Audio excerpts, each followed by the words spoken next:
ধুলোবালি জমা লাইব্রেরির শেষ প্রান্তে গুনে খাওয়া কাটার সেলফের আড়ালে শেহের হাত পা গুজে থরথর করে কাঁপছে। ঘামে পুরো শরীর ভিজে। বাইরে এখনো শোরগোল চলছে। কান্না, চিৎকার, চেঁচামেচির আওয়াজ ভেসে আসছে। শেহের মাথা নিচু করে জানালার ফটক দিয়ে তাকাতেই দেখে জায়গায় জায়গায় আগুন জ্বলছে।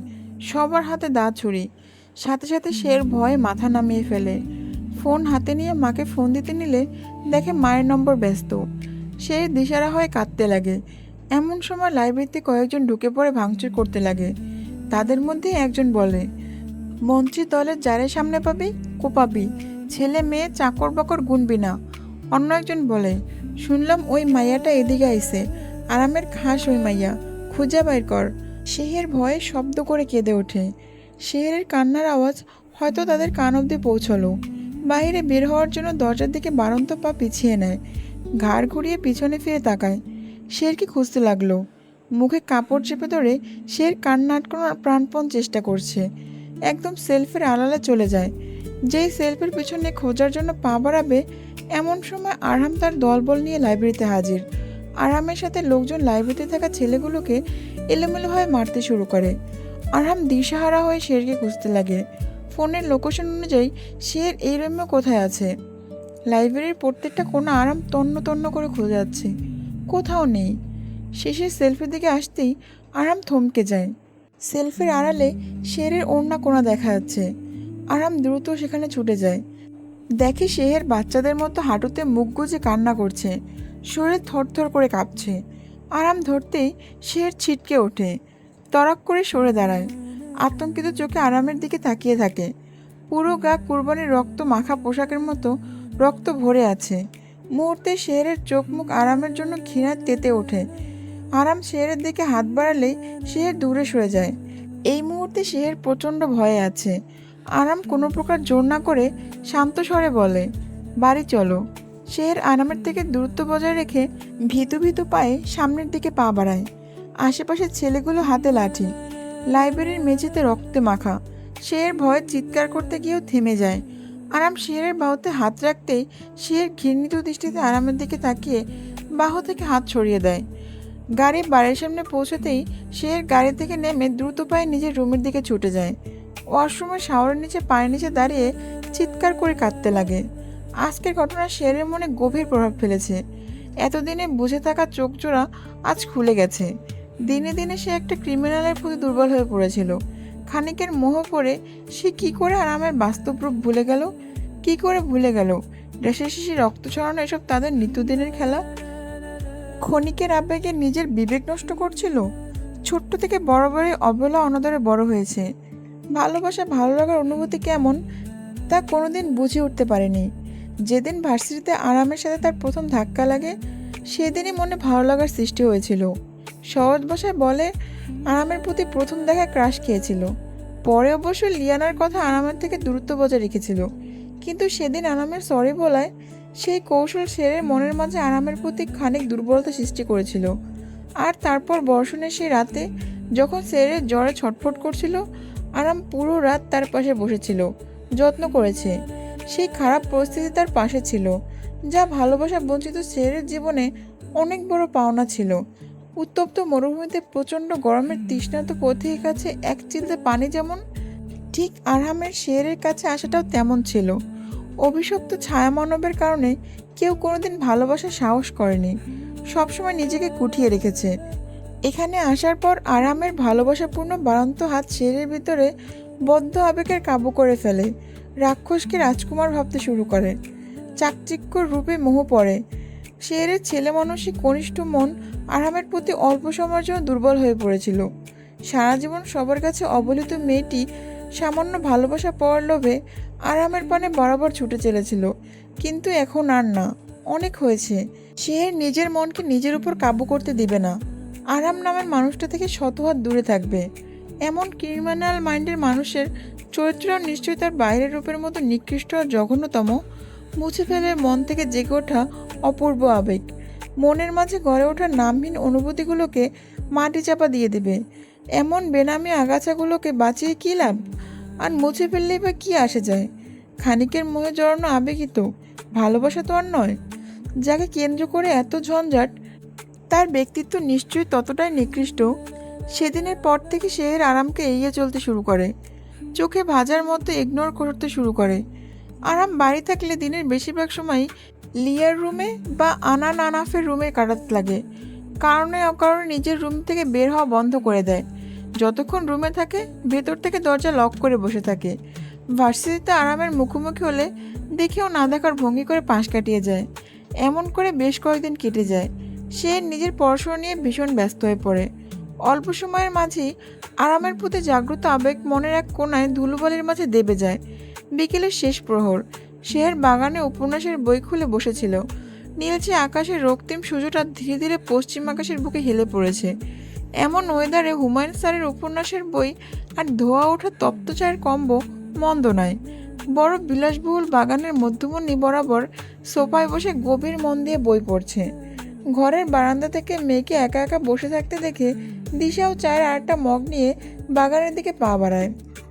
অনেক দিন হলো মেয়েটার সাথে গল্প করা হয় না। আজ সময় সুযোগ দুটোই আছে। কারো উপস্থিতি টের পেয়ে সে নড়ে চড়ে বসে, কিন্তু চোখ জোড়া তখনই বইয়ের ভাঁজের মাঝে। দিশা মেয়ের দিকে একদৃষ্টিতে তাকিয়ে থাকে। মায়া মায়া আদুরে মুখ, একদম নিষ্পাক কলি ফোটার ফুলের মতো। নিষ্পাক মুখখানা অভিমানের ঝাঁজ স্পষ্ট ফুটে আছে। সে আর কোনো সাড়াশব্দ না পেয়ে দিশা আগ বাড়িয়ে বললে, কয়েকদিন পর লিয়ার আগ, তোমার কিছু চাই না? ড্রেস, জুয়েলারি বা অন্য কিছু? হ্যাঁ চাই, দিতে পারবে? বই থেকে মুখ তুলে তীক্ষ্ণ স্বরে বলল, তুমি শুধু চেয়ে দেখো, ঘন্টার ভেতর তোমার সামনে হাজির হবে। দিশা সুলভ স্বরে বলল, পরিবার চাই, আমার পরিবার, দিতে পারবে? দিশা মেয়ের কথায় থতমত খেয়ে যায়। বিস্মিত চোখে মেয়ের দিকে তাকিয়ে থাকে। সে তাচ্ছিল্য এসে বলল, পারবেন না তো? জানতাম। জন্ম দিয়েছ, তোমার শ্বশুরবাড়িতে আশ্রয় দিয়েছ, তোমার জন্য তা অনেক। সব কিছুর জন্য তোমার কাছে কৃতজ্ঞ। শেহের অতি অভিমানে কথাগুলো বলে, বই হাতে নিয়ে বাগান থেকে চলে যায়। দিশা মেয়ের যাওয়ার দিকে ছলছল চোখে তাকিয়ে থাকে। শেহের অভিমান জায়েজ। ছোট থেকে অনেক অন্যায় করেছে মেয়েটার উপরে। ইচ্ছে থাকার সত্ত্বেও সুন্দর একটা জীবন উপহার দিতে পারেনি। ছন্নছাড়া যাযাবরের মতো মেয়েটা জীবন কাটিয়েছে। কখনো আদর করে মুখে খাবার তুলে দেওয়া হয়নি, বুকে জড়িয়ে ঘুম পাড়ানো হয়নি, শাসন করা হয়নি। দিশা জানে শেহের মনে তার প্রতি অনেক অভিমান অভিযোগ জমে আছে, বুঝলেও কোনো কিছু করার নেই। বিগত অতীত তো আর ফিরে আনা সম্ভব নয়, কিন্তু তাই বলে শেহেরের আগামী ভবিষ্যৎ এমন ছন্নছাড়া কাটতে দিবে না। সুন্দর সোনালি ভবিষ্যৎ গড়বে। শেহেরেরও পরিবার হবে। এই বাড়ি গাড়ি সব কিছুর উপর তারও রাজত্ব চলবে। যেভাবেই হোক শেহেরকে আরামের বউ করবে। সিঁড়ি বেয়ে উপরে ওঠার সময় শেহের আরামের মুখোমুখি হলো। আরাম নিচে নামছে। দুজনের চোখাচোখি হয়। শেহের ভীতু চোখে চোখ নামিয়ে পাশ কাটিয়ে দ্রুত পায়ে নিজের রুমে চলে যায়। আরহামের রক্তিম চোখ শেরের পানে তাকিয়ে বেখেয়ালি শেরে কি বুঝলো এর ফল পরবর্তীতে কতটা ভয়ঙ্কর হতে পারে। রাত জেগে পড়া শেরের পুরনো অভ্যাস। স্কুল জীবন থেকেই সবাই ঘুমিয়ে গেলে নিরিবিলি শান্ত পরিবেশে বই নিয়ে বসে। তার ভাষ্যমতে রাতের গহীনে শান্ত পরিবেশে পড়লে পড়া যত তাড়াতাড়ি মাথায় ঢুকে তা দিনের বেলায় কোথায়। ডিভাইনের হেলান দিয়ে পায়ের ওপর কুশন দিয়ে বেশ মন দিয়ে টেক্সট বই পড়ছে। আগামীকাল এক্সাম, এখনো অনেক পড়া বাকি। ঘড়িতে রাত 12টা ছুঁই ছুঁই। সবাই গভীর ঘুমে মগ্ন। চারদিকে নিরিবিলি শান্তময় পরিবেশ। বাইরে ঝিঝি পোকার ডাক স্পষ্ট শোনা যাচ্ছে। এমন সময় রুমে কারো আগমন ঘটল। টেরের মনোযোগ ছেদ হলো। কুঞ্চিত ভুরু করে দরজার দিকে তাকালো। আরামের রক্তিম চোখ দেখে ভীষণ ভয় পেল, সেই সাথে চমকালো। সে তো দরজা ভেতর থেকে লক করেছিল। আরাম কি করে খুলল? ডুপ্লিকেট চাবি দিয়ে? আরাম এক পা করে শেরের দিকে এগিয়ে আসছে।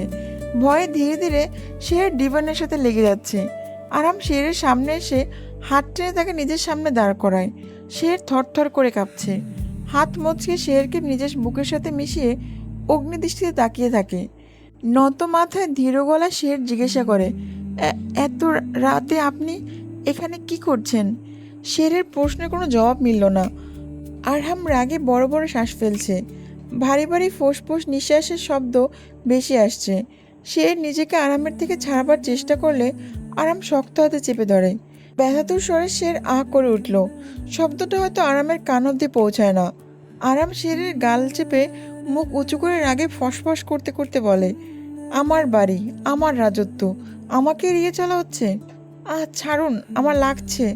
শের স্পষ্ট ব্যথিত স্বরে বলল, লাগুক, আরও লাগবে, যেই পর্যন্ত আমি আমার উত্তর না পাচ্ছি। কি করছেন? কি কি চাই আপনার? শের কান্নাজড়িত কণ্ঠস্বরে বলল। আরাম ক্ষান্ত হলো না, দাঁতে দাঁত চেপে বলল, আনসার মি, কি সমস্যা তোমার? আমার আপনাকে ভীষণ অপছন্দ, ঘৃণা করি, শুনেছেন? কাকে পছন্দ? ওই নিতানকে? আজকাল ক্লাস শেষে ক্যান্টিনে কার সাথে চায়ের আড্ডা দেওয়া হয় কি ভেবেছ আমার জানা নেই? শের আরামের কথায় ঘাবড়ালো। ভীতু ভীতু চোখে একবার আরামের দিকে তাকিয়ে চোখ নামিয়ে ফেলল। আরাম বাঁকা হেসে রাগী স্বরে বলল, কেন শুধু শুধু একটা মায়ের কোল খালি করতে চাইছো? শোনো মেয়ে, ভালোবাসো বা ঘৃণা করো, আই ডোন্ট কেয়ার। তোমার সীমানা যেন আমি অবধি সীমিত থাকে। অন্য কোনো দিকে চোখ ঘোরালে তুমি আন্দাজও করতে পারবে না এর ফল কতটা ভয়ানক হবে। শেরকে ডিভাইনের ওপর সজোরে ধাক্কা দিয়ে আরাম রুম থেকে হনহন করে বেরিয়ে যায়। শের অশ্রুজোড়া থমথমে চোখে আরামের যাওয়ার দিকে তাকিয়ে থাকে। 3 ঘন্টা পরীক্ষার হলে বসে থাকতে থাকতে শেরের নাজেহাল অবস্থা, কোমর বেঁকে গেছে। গতরাতে ভালো ঘুম হয়নি। প্রথম পরীক্ষার টেনশন, দ্বিতীয়ত আরামের শাসিয়ে যাওয়া। চোখ জোড়া ঘুমে বুজে আসছে। বড় এক হাই তুলে ক্লাসের রুমের বাইরে বের হয়। মেঘলা গুমোট আকাশ, আবছা গরম গরম ভাব। আশেপাশে তেমন কোনো লোকজন নেই। কেউ পরীক্ষার হলে, কেউ বা অনেক আগেই চলে গেছে। শেরের 2 কদম সামনে যেতেই নিতানকে দেখতে পায়, 32 দাঁত বের করে হাসি দিয়ে দাঁড়িয়ে। জোরপূর্বক শেরের ঠোঁটের কোণায় হাসির রেখা টানে। নিতান নিজে থেকে আগ বাড়িয়ে সুস্বরে বলে, এক্সাম কেমন হলো? সব কমন পড়েছিল তো? জি ভালো, নোটগুলো খুব কাজের ছিল। আপনি ছেলেটাকে বলেছিলেন বলেই নোটগুলো দিয়েছিল। ধন্যবাদ। ধন্যবাদের কিছু নেই। তাছাড়া তুমি যদি একান্তই ধন্যবাদ জানাতে চাও তাহলে আজ সন্ধ্যায় কফি ডেট চলো। সে নিতানের কথা অপ্রস্তুত হয়ে পড়ে। নিতান তা বুঝতে পেরে ঝোপ বুঝে কোপ বসালো। বলল, তোমার যদি সমস্যা থাকে নো প্রবলেম, এসো না, জোরাজোরির কিছু নেই। I understand. নতুন শহর, নতুন লোককে বিশ্বাস করতে পারছো না। শের অপ্রস্তুত স্বরে বলল, না এমন কিছু না, আমি আসবো। শেরের কথা নিতান উল্লসিত স্বরে বলে, ঠিক সন্ধ্যা 7টায় আমি তোমার অপেক্ষা করব, কেমন? শের জোরপূর্বক হেসে হ্যাঁ সূচক মাথা নাড়ল। নিতান আবার বলল, অ্যাড্রেস ফোনে মেসেজ করে দিব। নিতান চলে যায়। সে নিতানের যাওয়ার দিকে ঘৃণিত দৃষ্টিতে তাকিয়ে থাকে। কে বলবে এই সহজ সরল চেহারার পেছনে নিকৃষ্ট একটা রূপ লুকিয়ে আছে? শের সাথে সাথে ফোন বের করে লিয়াকে ক্যান্টিনে আসতে বলে। ক্যান্টিনের শেষ টেবিলটায় লিয়া, শের, পিয়াল বসে আছে। 3জনই গম্ভীর মুখ করে গভীর চিন্তায় মগ্ন। লিয়া চিন্তিত স্বরে বলে, সত্যি কি তুমি যাবে? সে কতটা ডেঞ্জারাস তুমি তো জানো। না যে উপায় কি? ভিডিও ক্লিপগুলো তো নিতে হবে। তুমি কি নিশ্চিত ভিডিওটা নিতানের ফোনেই আছে? লিয়া মাথা ঝাঁকিয়ে উত্তর দেয়, হ্যাঁ, ভিডিওটা ফোনেই আছে। পিয়াল ভাবনাগ্রস্ত স্বরে বলল, তোমার সাথে নিতানের কি করে পরিচয়? আর ভিডিওটি বা কার কাছে গেল কি করে? ভীতু থতমত স্বরে বলে, যখন ফার্স্ট ইয়ারে ছিলাম নিতানের সাথে আমার পরিচয় হয়। আমাদের মাঝে নর্মালি সিনিয়র জুনিয়র সম্পর্ক, জাস্ট এতটুকুই। দাদাজানের ইলেকশনের সময় আরাম ভাইয়ের সাথে তার ঝামেলা হয়। এরপর থেকে নিতানকে এড়িয়ে চলি। কিন্তু হঠাৎ সেদিন রাইসার বার্থডে পার্টিতে আবার দেখা হয়। নিতান আগ বাড়িয়ে কথা বললে আমি সৌজন্যসুলভ কথা বলি। হঠাৎ তার হাত থেকে আমার গায়ে ড্রিঙ্কস পড়ে যায়। আমি ক্লিন করার জন্য ওয়াশরুমে যাই। এই সুযোগে নিতান আমার পিছু নেয়, রাইসার বেডরুমে পৌঁছায়, আমার সাথে জোর জবরদস্তি করার চেষ্টা করে। আমি রেগে ধাক্কা দিয়ে সরিয়ে কোনো রকম বেরিয়ে আসি। এরপর আর কোনো যোগাযোগ হয়নি। কয়েকদিন আগে এক রাতে নিতান তার ফেসবুক অ্যাকাউন্ট থেকে রাইসার বার্থডের কয়েকটা ছবি পাঠায়, যেখানে স্পষ্ট মনে হচ্ছে আমি নিজে থেকে নিতানের সাথে অ্যাটাচড হয়েছি। হুমকি দিয়েছে, আমি যদি তার শর্তে রাজি না হই তাহলে এই ছবিগুলো ওয়াহিদের পরিবারের কাছে পাঠাবে। নিতান এমন কি শর্ত দিয়েছে? পিয়াল প্রশ্ন করলো।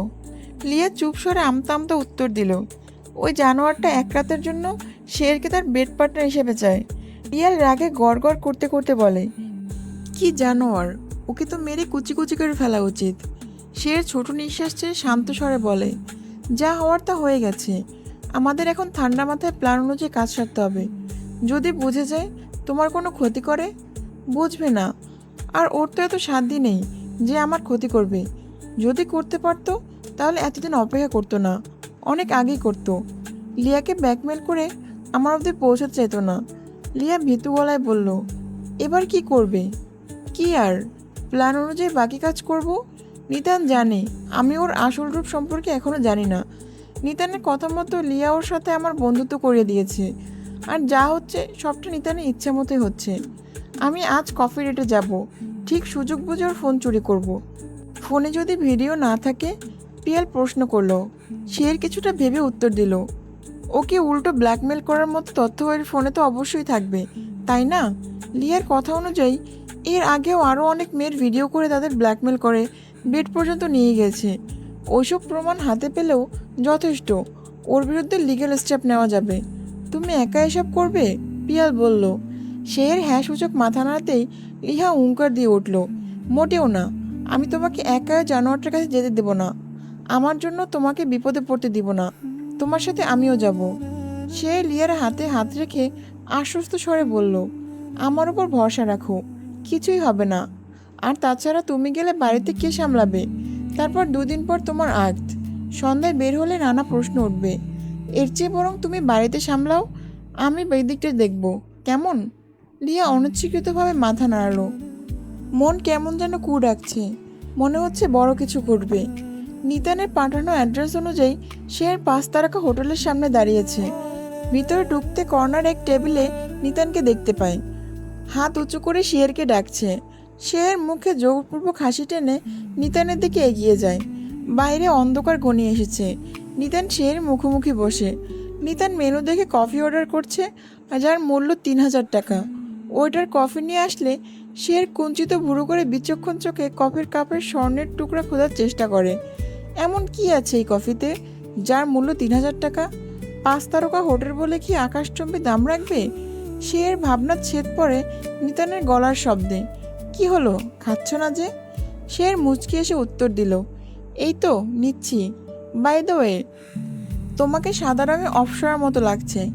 ধন্যবাদ, শের গম্ভীর স্বরে বলল। দুজনের মাঝে পিনপড় নীরবতা। নীরবতা ভেঙে নিতান আবার বলল, তুমি কি অপছন্দ বোধ করছো? জি না, আমি ঠিক আছি। কফি মুখে দিতেই কেমন যেন অদ্ভুত ব্যতিক্রম এক স্বাদ অনুভব করে। কয়েক চুমুক খাওয়ার পর মাথা ঝেঁকে ওঠে। এমন সময় শেরের ফোন বেজে ওঠে। লিয়া কল করেছে। নিতান সামনে থাকায় শের ফোন রিসিভ করলো না। ফোন আরও কয়েকবার বাজলো, জরুরি কোনো তলব হয়তো। সেই সব দিয়ে কোনো উপায় না পেয়ে সে নিতানের সাথে সামান্য দূরে সরে ফোন রিসিভ করলো। হ্যালো বলার পূর্বেই অপর পাশ থেকে লিয়ার অস্থির স্বর ভেসে আসে। লিয়া বলল, কাজ হয়েছে? না, মাত্র পৌঁছেছি। আরাম ভাই সব জেনে গেছে, ভিডিও থেকে শুরু করে সবটা। ভীষণ রেগে বেরিয়েছে, তোমার কাছে যাবে হয়তো, সাবধান। লিয়ার কথা শুনে শের কেঁপে ওঠে। কাঁপা কাঁপা স্বরে বলে, কি করে জানলো? তোমাকে বাড়িতে না দেখে আমার কাছে জিজ্ঞাসা করে। আর আর আমি আর তুমি সবটা বলে দিলে? না বলা ছাড়া কোনো উপায় ছিল না। ভাইয়ান ভীষণ রেগেছিল, মনে হচ্ছিল চোখ দিয়ে গিলে ফেলবে। ওকে, রিল্যাক্স, যা হবার হয়েছে। আমি কাজ শেষ করে এখনই বের হচ্ছি। শেরের কথা শেষ করে নিতানের সামনে বসে। কফির মগে চুমুক দিতেই কোনা চোখে নিতানের দিকে তাকায়। নিতানের ফোনটা টেবিলের উপরই আছে। নিতান অন্যমস্ক হয়ে আশেপাশে দেখছে। সে সুযোগটা বুঝেই ফোনটা হাতে নেবে, এমন সময় ফোনটা বেজে ওঠে। শের ভয়ে কেঁপে ওঠে, দ্রুত হাতটা গুটিয়ে নেয়। নিতান ফোন রিসিভ করে বলে, মাম্মা সব রেডি তো? এই তো মাম্মা, আর একটু অপেক্ষা কর, ফাঁদে ফেলেছি, পাখি ধরার দিতে যতক্ষণ। বলে নিতান শেরের দিকে তাকিয়ে জঘন্য হাসি দেয়। ততক্ষণে কফিতে মেশানো ড্রাগ শেরের উপর কাজ করতে শুরু করে দিয়েছে। নিতান আগে থেকে ওয়েটারকে টাকা দিয়ে কফিতে ড্রাগ মিশিয়ে রেখেছে। শেরের চোখের সামনে সবকিছু ঝাপসা দেখছে, সবকিছু অন্ধকার হয়ে আসছে। শরীর কেমন যেন ছেড়ে দিচ্ছে। শের মাথায় হাত দিয়ে কোনো রকম দাঁড়াবার চেষ্টা করে। এমন সময় ধপাস করে চেয়ারে পড়ে যায়। নিতান হাত বাড়িয়ে ধরতে নিলে শের হাত ছাড়িয়ে চেষ্টা করে। আধো আধো স্বরে বললে, ছাড়ো আমাকে, কফিতে কি মিশিয়েছ? এমন গোল গোল ঘুরছে কেন সব? ছেড়ে দেব? একটাতের জন্য পুরো 11,000 টাকা খরচ করেছি, কিছু না করে ছেড়ে দেব? সে নিজের শক্তিহীন শরীর নিয়ে হাত পা ছোড়াছুড়ির চেষ্টা করে, কিন্তু নিতানের শক্তির সাথে কোনোভাবেই পেরে ওঠে না। আশেপাশের লোকজন খুব স্বাভাবিকভাবে নিচ্ছে। 5 তারকা হোটেলে এসব স্বাভাবিক। রোজ প্রায় এমন অনেকেই ড্রিঙ্ক করে ড্রাঙ্ক অবস্থায় পড়ে থাকে। আকাশ ভেঙে বর্ষণ নেমেছে। আরাম হোটেলের সদর দরজায় দাঁড়িয়ে পুরো রেস্টুরেন্টের দিকে চোখ বোলায়। দূরে কিনারা একটা টেবিলে নিতানকে দেখা যাচ্ছে। ছেড়ে হাত ধরে টানাটানি করছে। আরাম রাগে কাঁপতে থাকে। চোয়াল শক্ত হয়ে এসেছে। রাগের জন্য এটা সঠিক জায়গা নয়। চোখ মুখ বন্ধ করে রাগের ওপর নিয়ন্ত্রণ আনার চেষ্টা করে, কিন্তু কিছুতেই পারছে না। বড় বড় পা ফেলে সামনের দিকে এগিয়ে যায়। টেবিলের ওপর থেকে কাঁটা চামচ নিয়ে সিঁড়ির দিকে বারান্ত নিতানের হাতে ঢুকিয়ে দেয়। নিতান চিৎকার করে রক্তাক্ত হাত নিয়ে ছিটকে দূরে সরে যায়। আরামকে দেখে ভয়ে কাঁপতে লাগে। আরাম নিতানের ফোন পায়ের নিচে পিষে ফেলে। রেগে সিংহের মতো গর্জন করে বলে, তোর মরণ কাছে এসেছে। কোথায় হাত দিয়েছিস তোর জানা নেই? আগেই ওয়ার্নিং দিয়েছিলাম, শুনিসনি তো? তোর কলেজে এত বড় হয়েছে, মেয়েদের ব্ল্যাকমেল করিস, তাও আবার আমার বাড়ির মেয়েদের। মরণের ভয় নেই? নিতান আহত হাত নিয়ে কোনো রকম প্রাণ নিয়ে বেরিয়ে যায়। আরাম নিতানের যাওয়ার দিকে তীক্ষ্ণ চোখে তাকিয়ে থাকে। বৃষ্টির থামার নাম নিচ্ছে না। তার উপর শেরের এই পাগলামো। মাতাল শের আরামের হাত জড়িয়ে নিভু নিভু চোখে তাকিয়ে আছে। শেরের এই অবস্থায় আর এই বৃষ্টির ভিতরে বাড়িতে যাওয়া অসম্ভব। আরাম হোটেলের রুম বুক করে। আজ রাতটা এখানে পার করবে। আরাম শেরকে কোলে তুলে নেয়। শের আরামের ব্লাউজের কলার শক্ত করে চেপে ধরে। শেরের সাদা গোল্ডেন কারুকাজে ওড়নাটা মাটি ছুঁই ছুঁই। আরাম শেরকে কোলে করে রুম অবধি নিয়ে আসে। শেরকে বিছানাতে বসাতেই শের তরাক করে বিছানার পাশে সোনালি টেবিলের উপর চড়ে বসে। আরামের আর ভেজা ব্লাউজ আর ছাড়ানো হলো না। রাগে গোমরা মুখে শের দিকে তাকিয়ে থাকে। অন্যদিকে শের টেবিলের উপর চড়ে পুরো ঘর মাথায় তুলে নিয়েছে। উল্টা পাল্টা পাগলের প্রলাপ করছে। আরাম শেরের দিকে পা বাড়ালে শের হুঁশিয়ারি স্বরে বলল, এই গোমরামুখো ছেলে, এই, হ্যাঁ তোমাকে বলছি, একদম আমার দিকে পা বাড়াবে না, বলে দিলাম। আমি কামড় দিব। আমি কিন্তু খুব ভালো কামড় দিতে পারি। আরাম বিড়বিড় করে বলল, চাশমিশ বিড়াল। আরামের বিড়বিড়ের কথা শের কান অব্দি পৌঁছায়। তেতে উঠে বলল, কি রাগী রাক্ষস, কি বললে তুমি? আমি চাশমিশ বিড়াল? তুমি জানো চশমা কারা পরে? যারা বেশি জ্ঞানী, বাচ্চাদের কিউট সুন্দর, তারাই চশমা পরে। আরাম শেরের কথা হেসে ফেলে। মজার স্বরে বলে, তুমি কিউট সুন্দরী? কই আমার চোখে তো পড়ছে না। বেটা তুমি কানা, তাই তোমার চোখে পড়ছে না। মন দিয়ে ভালো করে দেখো। 4 চোখ, ও সরি 2 চোখ দিয়ে দেখো, ঠিক দেখতে পাবে। কানা কে তা তো দেখতেই পাচ্ছি। কি তুমি আমাকে কানা বললে? আমি কানা? আমি বাঁচবো না, মরে যাব। এখান থেকে ঝাঁপ দিয়ে সুইসাইড খাবো। টেবিল থেকে ঝাঁপ দিয়ে সুইসাইড খাবে? হ্যাঁ খাবো, এখনই খাবো। তোমার কোনো সমস্যা? কেউ আমাকে ভালোবাসে না, না বাবা না মা, সবাই আমাকে শুধু দূরে ঠেলে দেয়। কেউ ভালোবাসে না, কেউ না। কথাগুলো বলতে বলতে শের কান্না করে দেয়। নেশার ঘরে মানুষের আবেগ নিজে নিজেই জেগেও যায়। কোনো কিছুই নিজের নিয়ন্ত্রণে থাকে না। শেরের সাথেও তাই হচ্ছে। নিজের হাসি কান্না কোনো আবেগের উপর নিয়ন্ত্রণ আনতে পারছে না। হাত ছাড়িয়ে শের নিজের ঝোঁক টেবিল দিয়ে ঠেলিয়ে দেয়। আরাম সাথে সাথে ধরে ফেলে। শের হাওয়ায় ভাসছে। আরাম গম্ভীর চোখে শেরের দিকে তাকিয়ে আছে। শের গোল গোল চোখে তাকিয়ে অভিমানী স্বরে বলে, গোমরামুখ রাগী রাক্ষস, তুমি ধরেছ কেন? ছাড়ো আমাকে, এক্ষুনি ছাড়ো। আরাম মুচকি এসে বলল, বাহ জাতে মাতাল, তালে ঠিক। আরাম কোলে তুলে বিছানায় শুয়ে দেয়। শের আস্তে আস্তে বিড়বিড় করে বলে, তুমি আমার কাছে আসবে না, ছাড়ো আমাকে। তোমার গায়ের মিষ্টি ঘ্রাণ আমাকে বেকাবু করে দেয়, দূরে যাও। না শোনার মতো করে আরও অনেক কিছু বলল, যা আরামের কান অব্দি পৌঁছায় না। আরাম শেরের চোখের পানি মুছে দিয়ে কপালে গাঢ় চুরমু দিয়ে বলে, কে বলেছে কেউ তোমাকে ভালোবাসে না? এই যে আমি ভালোবাসি তো, তাও অনেক বেশি। নিজেকে ভুলিয়ে তোমাকে পাই। একবার শুধু তুমি আমার হও, দুনিয়ার সব সুখ তোমার পায়ে এনে দেব, কথা দিলাম। বাহিরে ঘন বর্ষণ, থামার নামই নিচ্ছে না। বর্ষণের সাথে পাল্লা ধরে বিকট শব্দে বিদ্যুৎ চমকাচ্ছে। অন্ধকার ঘরটায় নিতান ছটফট করছে। হাত পা ভারী চেয়ারের সাথে বাঁধা, মুখে কালো কাপড়ে বাঁধা, হাতে কাঁচা চামচের ক্ষত থেকে টপ টপ করে রক্ত ঝরছে। মাঝারি সাইজের টেবিলের অন্য পাশে কে একজন বসে আছে। টেবিলের উপর ল্যাম্পটা সরাসরি নিতানের মুখের উপর ঘুরানো, কাজেই অপর পাশের মানুষটাকে দেখা যাচ্ছে না। চেয়ারের হাতলের উপর নিতানের হাত বাঁধা, ক্ষতস্থান থেকে চুয়ে চুয়ে রক্ত চেয়ার বেয়ে নিচের দিকে পতিত হচ্ছে। শক্তিহীন জীর্ণশীর্ণ নিতান যন্ত্রণা ছটফট করছে। চিৎকার করার মতো শক্তিটুকু তার মাঝে অবশিষ্ট নেই। প্রাণ ভিক্ষা চাইবার জন্য গলা দিয়ে স্বর বের হচ্ছে না। সামনের মানুষটা ভারী স্বরে বলল, মেয়েদের শরীর নিয়ে খেলার খুব শখ, ভিডিও বানানো, তোর কি মরণের ভয় নেই? নিতান কাঁপতে কাঁপতে ভীতু স্বরে বলে, ক্ষমা করে দিন আমাকে, আমি আর কোনোদিন এমন করব না। ক্ষমা? ক্ষমার যোগ্য তুই? এতগুলো অসহায় নিষ্পাপ মেয়েদের জীবন নিয়ে খেলেছিস? তুই মানুষ না জানোয়ার? তোর মতো জানোয়ারের একটাই শাস্তি, মৃত্যু, শুধুই মৃত্যু।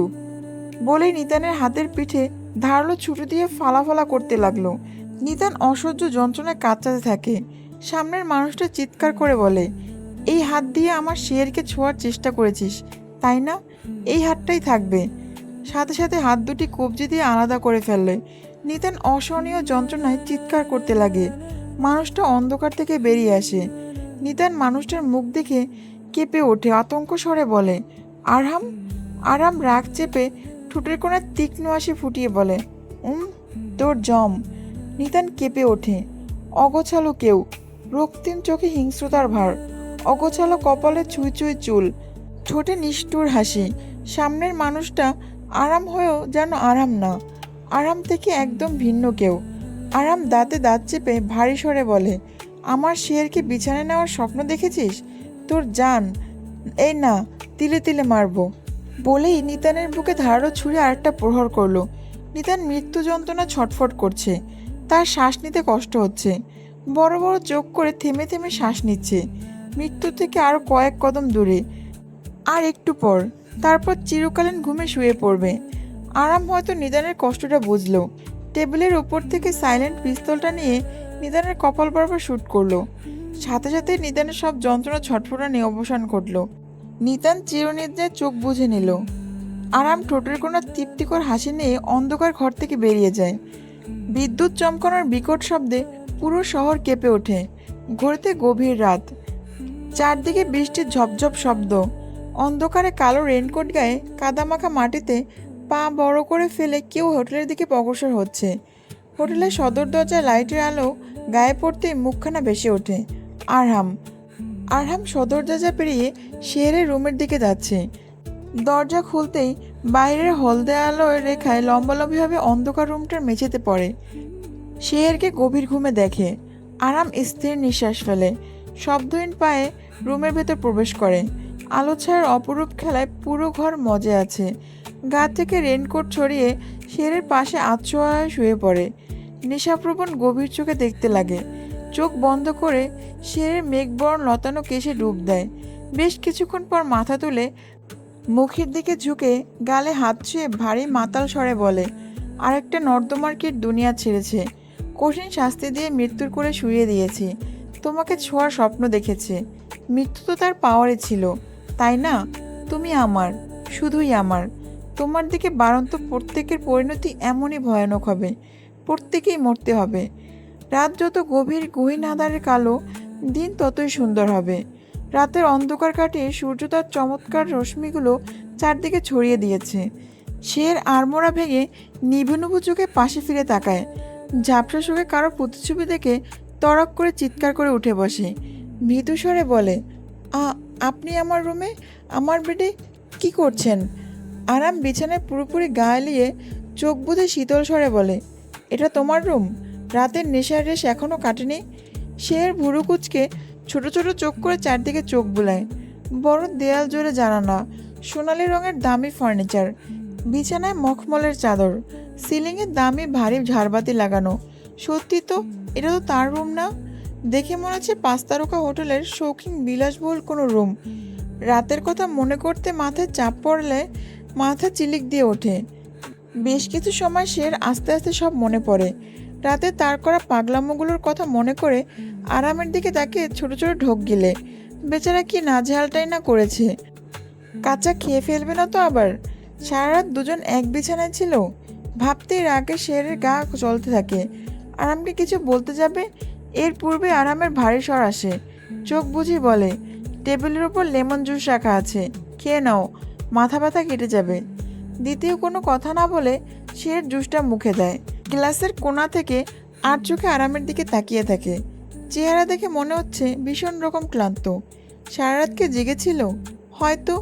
শেরের মায়া হলো, আর কিছু বলল না। জুসটা খাওয়ায় এখন মাথা আগের থেকে কিছুটা হালকা লাগছে। কিছুক্ষণ পর রুমের দরজা নক পড়ে। শের প্রশ্নসূচক দৃষ্টিতে আরামের দিকে তাকায়। আরাম হয়তো বুঝলো, চোখ বন্ধ করে আগের ভঙ্গিতে বলল, ব্রেকফাস্ট নিয়ে এসেছে, দরজা খুলো। এমন ভাব নিয়ে কথা বলার কি আছে? একটু সুন্দরভাবে বললে কি হতো? মহাভারত অশুদ্ধ হয়ে যেত? এমন ভাব করলো যেন সে সুলতান আর সে তার দাসীবাদী। প্রথমে একবার ভাবলো আরামের মুখের উপর কড়া স্বরে না বলবে, কিন্তু এমন করা অকৃতজ্ঞতা দেখায়। তাই পরবর্তীতে সিদ্ধান্ত চেঞ্জ করলো। বিছানা ছেড়ে বাধ্য মেয়ের মতো সে দরজা খোলে। দরজায় খাবার ট্রে নিয়ে হোটেলের একজন স্টাফ দাঁড়িয়ে আছে। কোনো কিছু জিজ্ঞাসা করার পূর্বেই লোকটা একগাল হেসে বলল, ম্যাম, আপনাদের ব্রেকফাস্ট। লোকটা খাবার টেবিলটা ভেতরে রেখে মাথা নত করে ভদ্রতার সহিত বেরিয়ে যায়। সে দরজা বন্ধ করে ওয়াশরুমে চলে যায় ফ্রেশ হতে। মিনিট 10 পর বেরিয়ে দেখে কাচের জানলার কাছে মাঝারি সাইজের সোফাটা আরাম বসে আছে। সামনের টেবিলটা ব্রেকফাস্ট সাজানো। কে সাজিয়েছে? আরাম হয়তো। এরকে ওয়াশরুম থেকে বেরোতে দেখে আরাম বলল, বসো, ব্রেকফাস্ট করে নাও। শের মুখ মুছতে মুছতে ব্যস্ত ভঙ্গিতে বলে, আমার খিদে নেই। আরাম কিছুক্ষণ শেরের দিকে তীক্ষ্ণ দৃষ্টিতে তাকিয়ে বলে, নিতানের কফিতে কী জাদু ছিল যে এখনও খিদে লাগেনি? আরামের তেরা তেরা কথায় শের খেপে যায়। বিপদ থেকে উদ্ধার করেছেন বলে এভাবে কথা বলবেন? আপনাকে এখানে কে আসতে বলেছিল? আমি নিজেরটা নিজেই হ্যান্ডেল করতে পারছিলাম। হ্যাঁ, দেখেছিলাম কতটুকু পারছিলে। আপনি আমার খামোখা অপমান করছেন। আমি আমি কিন্তু কি করবে? আবার সুইসাইড খাবে? আরামের কথায় সে লজ্জায় চুপ হয়ে যায়। মুখ দিয়ে টু শব্দ বের করে না। আরাম জুসের গ্লাসটা মুখে তুলতে তুলতে বলল, পায়ে পাড়া দিয়ে ঝগড়া করা শেষ হলে ব্রেকফাস্ট করতে পারো। সে বিড়বিড় করে বলল, আপনার বউ যেন 3 বেলা রুটিন বাঁধা আপনার সাথে ঝগড়া করে। চুল নিয়ে খুব ভাব, তাই না? খুব তাড়াতাড়ি আপনি টাক হবেন, টাক। আপনার বউ আপনার সব চুল ছিঁড়বে। দুনিয়ার সবচেয়ে ঝগড়াটে ডাইনি পাজি মেয়েটা যেন আপনার ঘাড়ে পড়ে। আমিন। আরাম খাওয়ার দিকে মনোযোগ দিয়ে বলল, হ্যাঁ, সেই মেয়েটা যেন তুমিই হও। কি বললেন? সে প্রশ্ন করলো। আরাম ভারী স্বরে বলল, আমাকে অভিশাপ দেওয়া আর নিজের প্রশংসা করা শেষ হলে ব্রেকফাস্ট করতে পারো। এখান থেকে বেরিয়ে আমার একটা মিটিংয়ে জয়েন করতে হবে, সো ফাস্ট। সে আরামের কথা আগামাথা বুঝলো না। এটুকু বুঝলো যে তাকে ব্রেকফাস্ট করতে বলেছে। সে আরামের থেকে বেশ কিছু দূরত্ব রেখে সোফায় বসলো। আরহাম শেরকে নিজের কাছে টানলো। কানের কাছে মুখ এনে দুষ্টু স্বরে ফিসফিস করে বলল, দূরে সরো কেন? আমার গায়ের ঘ্রাণ বেকাবু করে বলে? সে নড়চড়ে গলা ঝেড়ে বলে, এমন কিছু না। আ আমি ঠিক আছি। দেখতেই পারছি। তাই বলে এত কাঁপাকাঁপি? সে ঢোক গেলে আরামের দিকে তাকায়। আরাম তখনও বাঁকা এসে আছে। টি টেবিলে সাজানো ব্রেকফাস্ট দেখে শেরের ভীষণ কান্না আসছে। English breakfast, juice, toast, black coffee, sausages, brownie, half boiled egg, fruits, butter. সকাল সকাল এই ছাইপাশ কি গিলতে হবে? সে নাক মুখ ছিটকে নেয়। কাঁদো কাঁদো চোখে আরামের দিকে তাকাতেই দেখে আরাম বেশ আয়েশ করে খাচ্ছে, যেন কত মজার খাবারই না খাচ্ছে। খাবেই তো, ইংরেজদের বংশধর কি না। প্রচণ্ড খিদে পেয়েছে, পেট গুড়গুড় করছে। না খেয়ে উপায় নেই। সে ঠোঁট উল্টে খেতে লাগলো। সে রাতের ঘটনা যেন সময়ের ঘড়ি থেকে কাটা পড়ে গেল। সবাই ভুলেই গেল। আরাম শের গত রাতে বাড়ি ছিল না, সবাই সবটা জানলো, বুঝলো, কিন্তু কেউ কিছু মুখে প্রকাশ করলো না। এমন ভঙ্গিমা করলো যেন সব স্বাভাবিক। আজ লিয়ার আক্ত। সকাল থেকে বাড়িতে তোড়জোড় চলছে। বিলাসবহুল বড় বাগান বাড়িটা ঘটা করে অনুষ্ঠান হবে। আর হবে না ভাই কেন? মন্ত্রীর বাড়ির অনুষ্ঠান বলে কথা। মন্ত্রী সাহেবের কড়া আদেশ, শহরের বড় বড় নামি দামি লোকজন আসবে। তাদের যত্নআত্তি তিল পরিমাণ কমতি যেন না হয়। মন্ত্রী সাহেব আবার অতিথিপরায়ণ মানুষ। অতিথিদের বিন্দুমাত্র অনাদর সহ্য করবেন না। সাজসজ্জার সকল দায়িত্ব পড়েছে শহরের নামকরা ওয়েডিং প্ল্যানারদের উপরে। বিলাসবহুল বড় বাগানটা আলো আর রঙিন কাপড়ে সুন্দর করে সাজিয়েছে। সবকিছু সাদা আর গোল্ডেন কালারের কম্বিনেশনে সাজানো। আক্তের অনুষ্ঠানের মূল থিম সাদা গোল্ডেন, যা যে কোনো জিনিসকে রাজকীয় করে তোলে। সে তৈরি হতে রুমে এসেছে। লিয়া প্রচণ্ড নার্ভাস। সেই সকাল থেকে লিয়ার রুমেই বসেছিল। এখন মেকআপ আর্টিস্টরা লিয়াকে সাজাতে আসায় সে বিরতি মিলেছে। তড়িঘড়ি করে ওয়াশরুম থেকে বেরিয়ে আয়নার সামনে দাঁড়াতে বেশ চমকে যায়। ড্রেসিং টেবিলের উপর বড় একটা ব্যাগ রাখা। শের কুঞ্চিত ভুরু করে ব্যাগের দিকে হাত বাড়ায়। প্যাকেট খুলতেই শের চমকায়। অফ হোয়াইট হাফ সিল্কের ঢাকায় জামদানির ওপর সোনালি সুতোর কাজ করা, মুক্তোর মালা আর মাঝ বরাবর অসম্ভব সুন্দর সোনালি স্টোনের বড় লকেট, গলার মালাটার সাথে ম্যাচিং চুড়ি। এসব এখানে কে রেখেছে? মা হয়তো, তাছাড়া আর কেই বা রাখবে? ভাবনা চিন্তায় সময় ব্যয় না করে সে ঝটপট রেডি হয়ে নেয়। এদিকে ওয়াহিদরা চলে এসেছে। নিচে লিয়ার ঘরে যেতেই শেরের চোখ জোড়া খুশিতে চকচক করে ওঠে। কনের সাজে লিয়াকে ভীষণ মিষ্টি লাগছে। লিয়া শেরকে দেখে মুখ বেঁকে মজার ছলে বলল, এটা কিন্তু অন্যায়। আজ আমার বিয়ে, আমার সবচেয়ে বেশি সুন্দর দেখার কথা ছিল, কিন্তু তা না, তোমাকে বেশি সুন্দর দেখাচ্ছে। এটা কি ঠিক বলো? শের মুচকি এসে লিয়ার সামনে বসে বলে, একদম না, ওয়ার্ল্ডের মোস্ট বিউটিফুল ব্রাইড আমার সামনে বসে। মিথ্যা কেন বলছো? আমি জানি তোমার সামনে আমি পানি ভাত। মাঝে মাঝে তোমার রূপ নিয়ে প্রচণ্ড হিংসা হয়। তুমি এত সুন্দরী কেন বলো তো? যাই পড়ো তাতেই মাশাল্লাহ। এই যে কি সুন্দর ঢাকা জামনিতে সাউথ ইন্ডিয়ান লুক করেছো, কি সুন্দরী না লাগছে, একদম সাউথ ইন্ডিয়ান হিরোইন। আমার আঁকতের সাথে সাথে তোমার বিয়েটাও কি পাকা পড়ে ফেলি, কি বলো? সে ঠোঁটে চিকন হাসি ফুটিয়ে বলে, না বাবা, এসব বিয়ে টিয়ে ঝামেলায় আমি নেই, আমি সিঙ্গেলই ভালো আছি। কে চায় এমন উটকো প্যারা নিতে? বাই দ্য ওয়ে, নতুন জীবনের জন্য অনেক অভিনন্দন। লিয়া নার্ভাস স্বরে বলল, আমাকে কি ঠিকঠাক লাগছে? উফ, খুব ভয় করছে। শের মাথার ঘোমটা ঠিক করে দিতে দিতে বলে, কুল ডাউন, একদম পারফেক্ট লাগছে। এতটা নার্ভাস হলে হয় নাকি? মেকআপ ঘেমে নিয়ে যাবে যে। শের কথায় লিয়া নিজেকে শান্ত রাখার যথাযথ চেষ্টা করে। সন্ধ্যার পর থেকে অতিথিরা আসতে শুরু করেছে। বিলাসবহুল বাগানটা রমরমা জলসা মেতে উঠেছে। স্টেজে সফট সোলো গান চলছে। বাড়ির সদস্যরা যে যার মতো ব্যস্ত। বরপক্ষ আসতেই লিয়াকে বাগানে আনা হয়। সে লিয়ার পাশেই বসেছিল। হঠাৎ তার চোখ আটকে আরামের দিকে। আলোচনায় ব্যস্ত। আরামকে দেখে সে ছোটোখাটো ঝটকা খায়। আরামের পরনে অফ হোয়াইট স্টাইলের শেরওয়ানি, বুকের পাশে গোল্ডেন ফ্লোয়ার ব্লাউজ, চুলগুলো পিছনের দিকে ব্রাশ করা, খাটো খাটো বাদামি হাইলাইট দাড়িগুলো চকচক করছে, ঠোঁটে আধো আধো বাঁকা হাসি, হাতে ড্রিঙ্কসের গ্লাস। সব মিলিয়ে ভীষণ আকর্ষণীয় লাগছে। শের সবচেয়ে বেশি অবাক হলো আরামের শেরওয়ানি দেখে। একদম শেরের শাড়ি রঙের সাথে ম্যাচিং, অফ হোয়াইট সোনালি কাজ। ডিজাইনার হয়তো। মিলে যাওয়ার ব্যাপারটা কি শুধুই কোইন্সিডেন্স নাকি অন্য কিছু? শেরের ঘোর কাটলো আরামের ইশারায়। দূর থেকে শেরের দিকে ভুরু কুচকে তাকিয়ে আছে, কেমন যেন নেশাপ্রবণ চাহনি। ভাবতেই শেরের বুকে কাঁপন ওঠে। অবিলম্বে চোখ সরিয়ে নড়েচড়ে অন্যদিকে ফিরে বসে। এত ব্যস্ততার মাঝেও ওনারা দিশার চোখ এড়ায় না। দূর থেকে দিশা ব্যাপারটা লক্ষ্য করলো। দিশার সন্দেহ সত্যি হলো। তবে সত্যি আরাম শেরের মাঝে কিছু একটা চলেছে। কথা এমনি এমনি বাতাসে উঠছে না। যা রটে তার কিছু তো ঘটে। দিশার ঠোঁটের কোণায় অদ্ভুত বাঁকা হাসি ফুটে ওঠে। ভার্সিটির প্রায় অনেকেই এসেছে। পিয়ালও এসেছে। শের পিয়ালকে দেখে উৎসাহ নিয়ে জড়িয়ে ধরে বুরসল বিনিময় করে। বাগানের বড় রেন্টির পাশে দাঁড়িয়ে দুজন সুখে আলাপ করছে। ঠেরের সাথে পিয়ালের জরুরি কথা থাকায় এই দিকটা নিয়ে আসা। এইদিকে তেমন কোনো লোকজন নেই। কিছুটা কোলাহল বেয়ে নিরিবিলি। পিয়াল শেরে হাত ধরে চিন্তিত ভীতুস্বরে জিজ্ঞেস করে, সেদিন যাতে তোমার আর নিতানের মাঝে কি হয়েছিল? সে স্বাভাবিক স্বরে উত্তর দিল, নিতানের পাঠানো অ্যাড্রেস অনুযায়ী সেই সন্ধ্যায় আমি সেখানে যাই। প্রথমে সব ঠিক চলছিল। যখনই কফি মুখে দিই হঠাৎ আমার মাথা চক্কর দেয়। আস্তে আস্তে আমি সেন্স হারাতে লাগে। কারণ নিতান আগে থেকে কফিতে ড্রাগ মিশিয়ে রেখেছিল। নিতান আমার সেন্সলেসের সুযোগ নিয়ে জোর জবরদস্তি করতে চেয়েছিল, কিন্তু ভাগ্যের জোরে আমি বেঁচে যাই। আরাম ভাইয়া সেখানে এসে আমাকে বাঁচিয়ে নেয়। নিতান আরাম ভাইকে দেখে পালিয়ে যায়, এতটুকুই। পিয়াল ফুস করে স্বস্তির নিঃশ্বাস ফেলে। শের ভুরু কুচকে প্রশ্ন করে, কেন, কি হয়েছে? হঠাৎ এই প্রশ্ন? পিয়াল ভীতু স্বরে বলল, আজ সকালে পুলিশ নিদানের মরদেহ উদ্ধার করেছে। কে বা কারা মেরেছে তার কোনো তথ্য মেলেনি। পিয়ালের কথায় শের বিস্ময়ে আর্তনাদ করে বলে, কি? এটা কি করে হলো? জানি না, পুলিশ তদন্ত করছে। এখনো কোনো প্রুফ মেলেনি।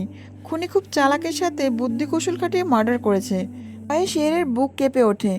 রাতে অনুষ্ঠান শেষে শের কিছু একটা ভেবে আরামের রুমের দিকে যায়। আরাম এখনও চেঞ্জ করেনি। ল্যাপটপের সামনে কফির মগ নিয়ে বসেছে। হয়তো জরুরি কোনো কাজে মগ্ন। কানে ব্লুটুথ লাগানো, মিটিং চলছে হয়তো। মিটিং চলাকালীন আরাম একবার চোখ উঠিয়ে শেরকে দেখলো। সে ঠায় দরজায় দাঁড়িয়ে মিটিং শেষ হবার অপেক্ষা করছে। মিটিং শেষ হতেই শের আরামের পাশে দাঁড়ালো, নিচু স্বরে বলল, আপনার সাথে কিছু কথা বলার ছিল, আপনি কি ফ্রি? আরাম কোনো উত্তর দিল না। শের হতাশার সহিত নিঃশ্বাস ফেলে। এই মানুষটিকে বুঝে ওঠা শেরের পক্ষে অসম্ভব। কেমন যেন রোদ বৃষ্টি মেজাজ, এই ভালো এই মন্দ। সে দরজার দিকে ঘুরতেই পিছন থেকে হাতে হ্যাঁচকা টান পড়ে। সে ঝোঁক সামলাতে না পেরে আরামের কোলের উপর পড়ে। বুকে হাত রেখে বড় বড় শ্বাস ফেলতে ফেলতে বলে, আপনার সমস্যাটা কি বলুন তো? না, আজ বলেই ফেলুন, আমাকে নিয়ে আপনার কি সমস্যা? সেরেন আর কিছু বলতে পারে না। পূর্বেই আরামের আঙুল তার মুখে পড়ে। ভারী স্বরে বলে, হুশ, এত কথা কেন? সে টপ টপ চোখে আরামের দিকে তাকিয়ে থাকে। কিছু বুঝে ওঠার আগেই আরাম হুট করে সেরে খোলা চুলে মুখ গুরবিয়ে মাতাল স্বরে বলে, তোমার এই চুলের মিষ্টি ঘ্রাণে আমি বেকাবু হই, তোমার চোখের মায়ার সমুদ্রে আমি মাতোয়ারা হই, গোলাপি ঠোঁটের তৃষ্ণায় আমি তৃষ্ণার্ত, তোমাকে পাওয়ার লোভে আমি পাগল পাড়া, তুমি কি বুঝো? আরামের ভারী ভারী আওয়াজে সে চোখ বুজে ঠকঠক করে কাঁপছে। বাইরে বেনামায় হাওয়া রুমের সাদা পর্দাগুলো হেলে দুলে চাচ্ছে। আরামের বাদামি চোখ জোড়া দৃঢ়ভাবে শেরের মুখ পানে চেয়ে শের কাঁপা কাঁপা স্বরে বলে, আপনি এসব কি বলছেন? এমন সময় আরামের মেঘগম্ভীর স্বরে বলে, এমন কিছু লাইন আমার কাছে আশা করে থাকলে তাহলে এক্ষুনি মাথা থেকে ঝেড়ে ফেলো। আমি এমন কিছুই বলছি না, তুমি মোটেও এতটা আকর্ষণীয় নয়। আরামের কথায় সে তড়াক করে সরে যায়। রাগে তীক্ষ্ণ চোখে আরামের দিকে তাকিয়ে দেখে আরামের ঠোঁটের কোণে হাসি। সে চিৎকার করে বলে, অসভ্য, আপনি চরম অসভ্য। শের অগ্নিমূর্তি হয়ে যেতে নিলে আরাম আবারও পেছন থেকে হাত আটকায়। যা বলতে এসেছো তা কমপ্লিট করো। বলবো না, তাহলে আমিও ছাড়ছি না। শের তীক্ষ্ণতার দৃষ্টিতে আরামের দিকে তাকায়। আরাম শেরের দিকে ঝুঁকে ভারী স্বরে বলল, কি করবে, কামড় দিবে? তুমি তো আবার ভালো কামড় দিতে পারো, তাই না? এক মুহূর্তের জন্য শেরের মনে হলো মাটি ফাঁক হয়ে যাক, সে মাটিতে ঢুকে পড়ুক। এই অপমান তার সহে না। সেই রাতে নেশার করে না হয় একটু ভুলভাল বলেছে, তাই বলে কি এভাবে কথা শোনাবে? টপ টপ চোখে আরামের দিকে তাকায়। এই ভারী ভারী অভিমানী চোখ জোড়া দেখার জন্যই তো আরামে এতক্ষণ পিঞ্চ করে যাচ্ছে। শের মুখ ভার করে অন্যদিকে মুখ ফিরিয়ে রাখে। আরাম গাল টিপে নিজের দিকে ফিরিয়ে বলে, কি বলতে এসেছো বলো? নিতানের খুনের সাথে কি আপনার কোনোভাবে জড়িত? নিতান খুন হয়েছে? আরাম বিস্ময়ের স্বরে বলে। চেহারায় স্পষ্ট বিস্ময়ের ছাপ। শের ভুরু কুচকে বলল, কেন, আপনি জানেন না? মাত্র তো তোমার থেকে জানলাম। অতিভক্তি যেমন চোরের লক্ষণ, তেমনি আরামের অতি বিস্মিত মুখ শেরের মনে সন্দেহের বীজ বুনেছে। নিতানের বাবা রাজনীতিতে জড়িত, বিত্তশালী একজন মানুষ। ওনার একমাত্র সন্তান খুন হয়েছে, যা নিয়ে সমস্ত শহরে তোলপাড়। আর এত বড় একটা নিউজ আরামের কান অব্দি পৌঁছায়নি। সে সন্দেহ স্বরে বলল, সত্যি আপনি জানেন না, কোনোভাবে জড়িত নেই? আরাম বিরক্তি স্বরে টেনে বলল, আমি কেন জড়িত থাকবো? নিতানের খবর নিয়ে ঘুরে কি আমার কাজ? আপনি জড়িত থাকার যথেষ্ট কারণ আছে। প্রথম তো নিতানের সাথে আপনার শত্রুতা, দ্বিতীয় সেই রাতে রেস্টুরেন্টের ঘটনা, তারপর থেকে নিতান নিখোঁজ। তোমার মনে হচ্ছে না তুমি নিজেকে খুব বেশি গুরুত্ব দিয়ে ফেলেছ? তোমার জন্য আমি কারো খুন করতে যাব কেন? তুমি আমার কে, ওয়াইফ নাকি গার্লফ্রেন্ড? আর তাছাড়া এই শহরে আরও এমন অনেক শত্রু আছে, এখনই সবার খুন করতে যাব? আরামের যুক্তিতে শের চুপ হয়। সত্যি তো, আরাম কেন তার জন্য খুন করতে যাবে? সে আরামের কে? আরাম শের দিকে তীক্ষ্ণ দৃষ্টিতে তাকিয়ে থাকে। অকৃতজ্ঞ মেয়ে, তোমাকে বাঁচালাম অথচ তুমি আমাকে মিছে দোষ দিচ্ছ, খুনি বলছো? ধন্যবাদ জানানোর ভদ্রতা ছোটবেলা থেকে শেখনি? শের কটমট চোখে আরামের দিকে তাকায়। একবার বিপদ থেকে উদ্ধার করে এ পর্যন্ত 1000বার গোটা দিয়ে ফেলেছে, এখন আবার ধন্যবাদ চাওয়া হচ্ছে। শের দাঁত চিবিয়ে চিবিয়ে বলে, ধন্যবাদ হয়েছে? রাগে গজগজ করতে সোফা থেকে উঠতে নিলেই আরাম আবারও আটকায়। সে রাগে প্রশ্নসূচক দৃষ্টিতে আরামের দিকে তাকাতেই আরাম শেরের চুল টেনে একদম নিজের কাছে আনে। নিশাপ্রবণ স্বরে বলে, শোনো মেয়ে, শাড়ি পরে এভাবে সেজে গুজে খোলা চুলে আমার সামনে ঘুরঘুর করবে না, অন্তত বিয়ের আগ পর্যন্ত না, কেমন? আমি ঘুরবো, 100 বার ঘুরবো, 1000 বার ঘুরবো, তাতে আপনার সমস্যা কোথায়? সমস্যাটা তোমার। আমি নিয়ন্ত্রণহীন হয়ে গেলে কখন কোন অঘটন ঘটে যায় বলা তো যায় না, সো বি কেয়ারফুল। অসভ্য লোক। সে রাগে বিড়বিড় করতে বেরিয়ে যায়। আরহাম শেরের যাওয়ার দিকে বাঁকা এসে তাকিয়ে থাকে। রাতে ঘুমানোর আগে শের ফেসবুকে স্ক্রল করার সময় নিতানের খবরটা দেখে। নিতানকে খুব হিংস্রভাবে হত্যা করা হয়েছে। শরীরে কিছু অংশ লাশের সাথে নেই, যেমন হাত আর চোখ। আদনানের খুনটাও ঠিক নিতানের খুনের মতোই হয়েছিল।